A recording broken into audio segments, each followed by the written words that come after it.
Hello everyone.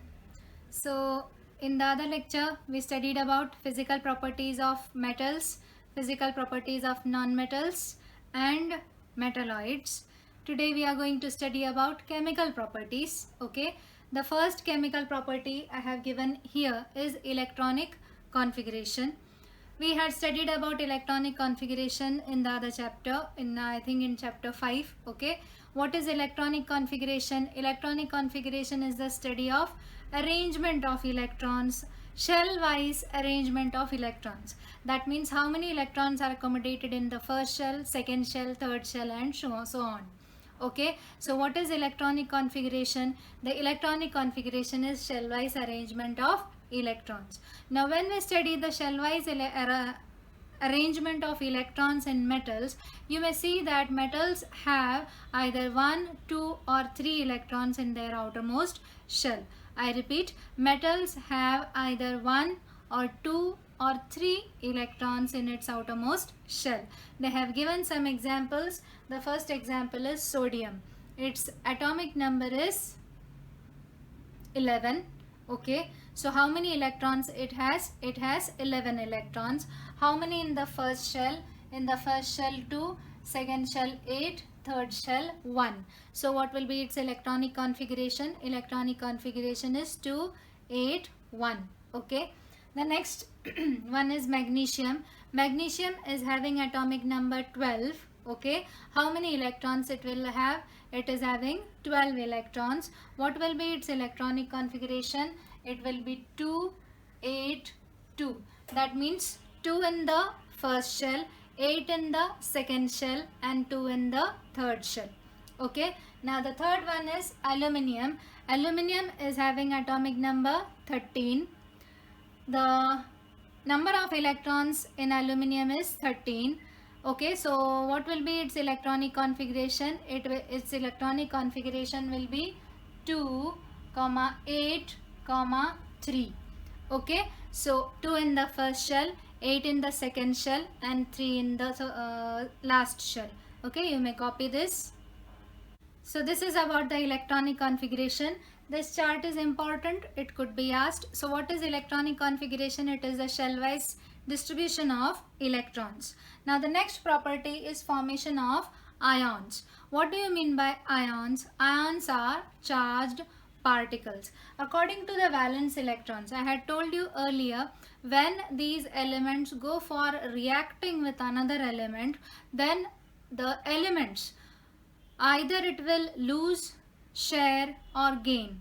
Okay, those who don't do that, they are said to be inert and they do not react.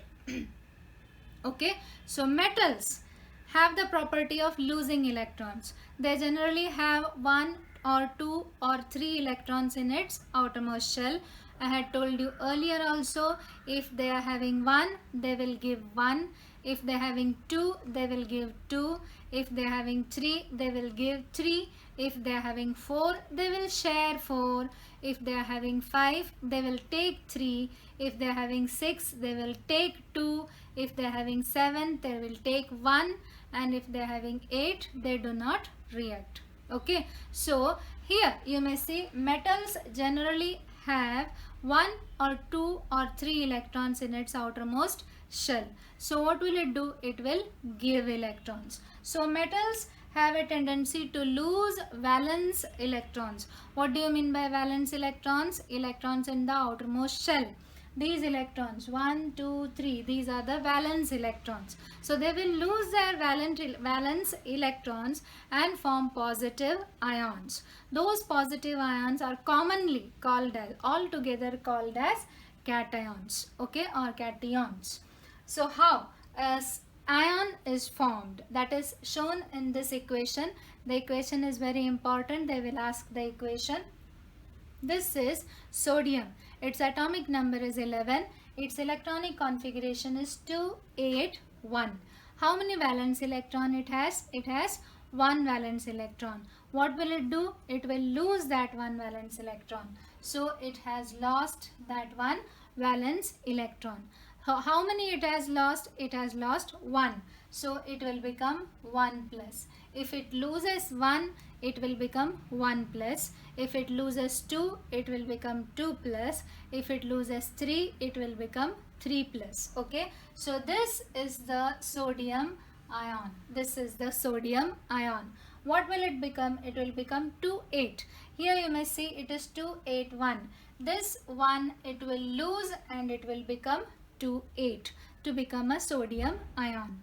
The next example is of magnesium. Its atomic number is 12. So its electronic configuration is 282. Okay. How many valence electrons? 2. What will it do? It will give. How many it will give? 2. So it will become Mg2 plus. Okay. This is magnesium ion.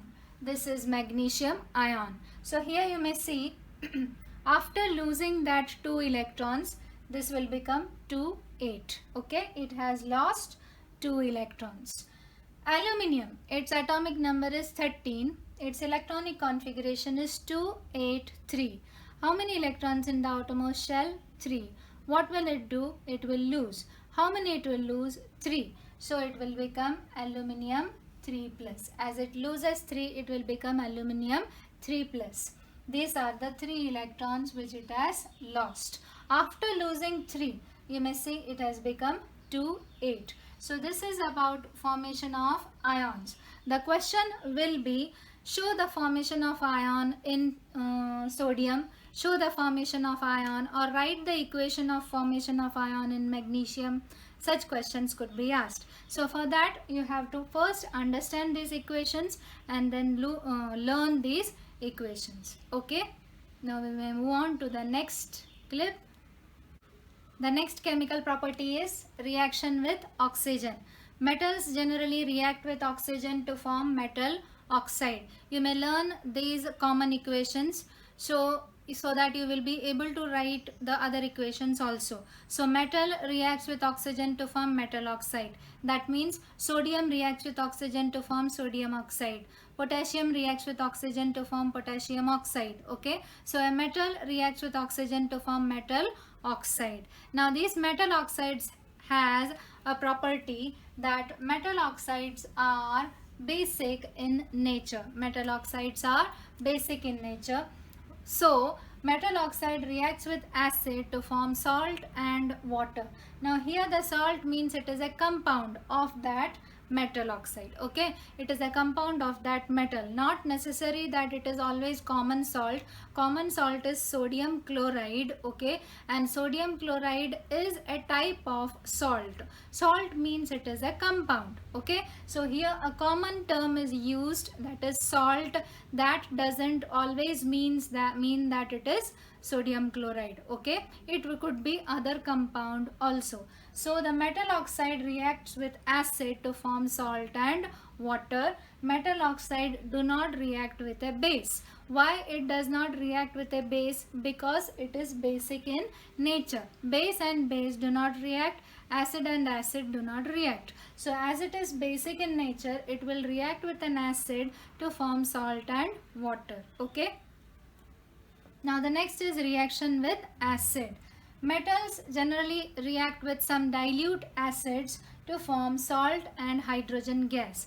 Now the question is, which gas is liberated when metal reacts with acids? Okay, which gas is liberated? It is hydrogen gas.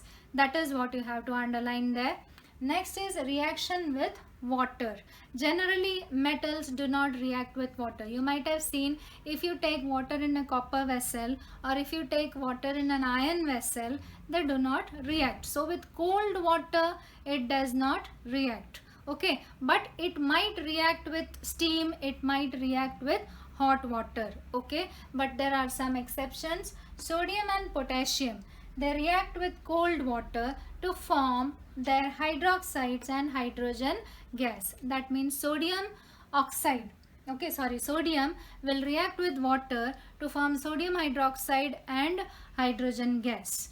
Potassium will react with water to form potassium hydroxide and hydrogen gas. So sodium and potassium, these are exceptions. They react with cold water. And what is the gas release? The gas released is hydrogen.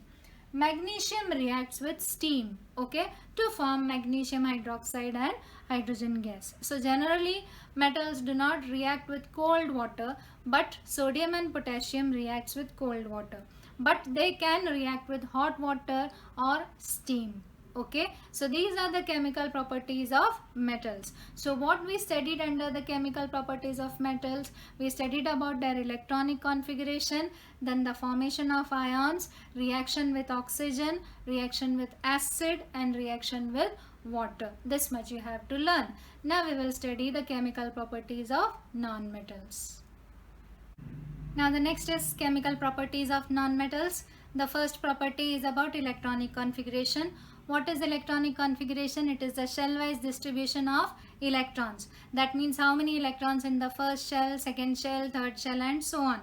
It depends upon the atomic number. The atomic number denotes the number of electrons. They have given some examples. The first one is nitrogen.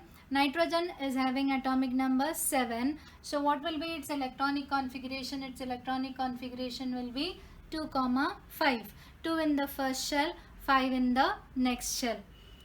Oxygen, its atomic number is 8. That means the number of electrons is 8. So what will be its electronic configuration? It will be 2, 6.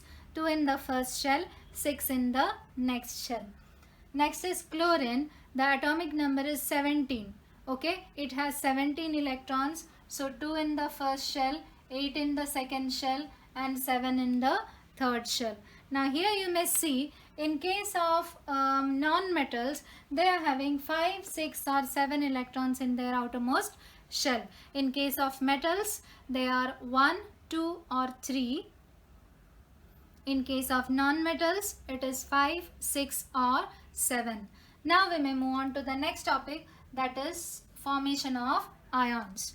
Now I told you non-metals have a tendency to accept electrons. Why do they accept electrons? Because they are having 5, 6 or 7. If they are having 5, they will gain 3. If they are having 6, they will gain 2. If they are having 7, they will gain 1.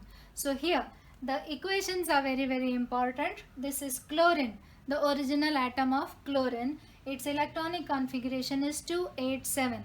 How many electrons are there in the outermost shell? It is 1 electron. Okay, so 7 electrons. So what will it do? It will gain 1 electron to form chlorine minus. Okay, now why it is plus and why it is minus, that I will tell you. Why do the atoms turn into negative ions when they accept electrons? That I will show you. Here you may see this is 2, 8, 7. Okay, that means how many electrons? It is 17 electrons. Atomic number 17 means number of protons is 17. Okay, and number of electrons is also 17.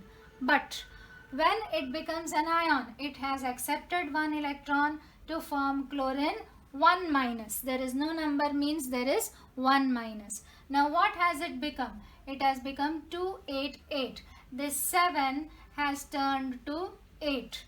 Okay, why? Because it has accepted 1 electron. Okay, so how many protons this has?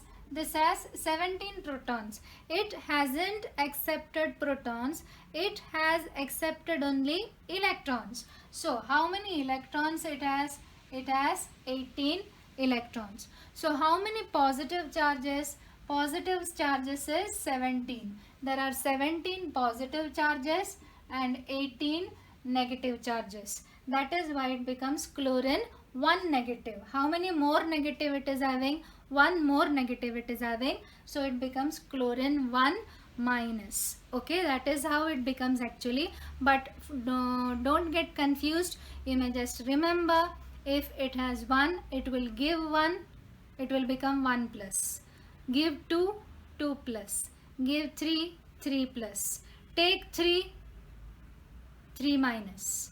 Take 2, 2 minus. Take 1, 1 minus. So here you may see the next one is oxygen. Its electronic configuration is 2, 6. It needs 2 more electrons. So what will it do? It is gaining 2 electrons to form O2 minus. Okay, it will become O2 minus. Why 2 minus? Because it has gained 2 electrons. After gaining 2 electrons, you may see this 6 has turned to 8. Why? Because it has gained 2 electrons. Now the next is nitrogen. The electronic configuration of nitrogen is 2, 5. It has 5 in its outermost shell. So what will it do? It will gain 3 more electrons. It will gain 3 more electrons to form N3 minus. Okay. So after gaining 3, how many electrons it has in the outermost shell? It will become 2, 8. So the number of protons in this case is 8. The number of electrons is, okay, it will be number of electrons is 10. So it is having 2 more. So it will become 2 negative. This case it is proton is 7 and electron is 10. Okay. So that means it has 3 more electrons. That is why it becomes 3 minus. Okay. You have to learn these equations. It is very, very important. So what we may conclude here, metals have the property of tendency of losing electrons to form cations, and non-metals have a tendency to accept electrons to form anions. So what are cations? Cations are positively charged ions, and what are anions? Anions are negatively charged ions. You could get a question to distinguish between cations and anions. Cations are formed by losing electrons. Anions are formed by gaining electrons. Cations are positively charged. Anions are negatively charged. Cations are formed by metals. Anions are formed by non-metals, and examples. Okay. Now we may move on to the next topic. Now the next property is reaction with oxygen. Just like we studied in the case of metals, non-metals also react with oxygen. Okay, non-metals also react with oxygen to form non-metal oxide. Non-metal plus oxygen gives non-metal oxides. Now there is a point, non-metal oxides are acidic in nature. In case of metal oxides, they are basic in nature. Non-metal oxides are acidic in nature. So non-metal oxide will react with base to form salt and water. Non-metal oxide does not react with acid because they are already acidic, so they do not react with acid, but they react with base to form salt and water. Example they have given, carbon is a non-metal. It reacts with oxygen to form carbon dioxide, which is a non-metal oxide. That non-metal oxide, it will react with a base. This is the base here. What is the base here? It is sodium hydroxide. It will form sodium carbonate, which is a salt. Okay, it will form sodium carbonate plus water. So non-metal oxide will react with a base to form salt plus water. This is the reaction. Next is non-metal oxides. If you make it to react with water, it forms an acid. It is a very important point. Non-metal oxide plus water gives an acid. They have given 3 examples.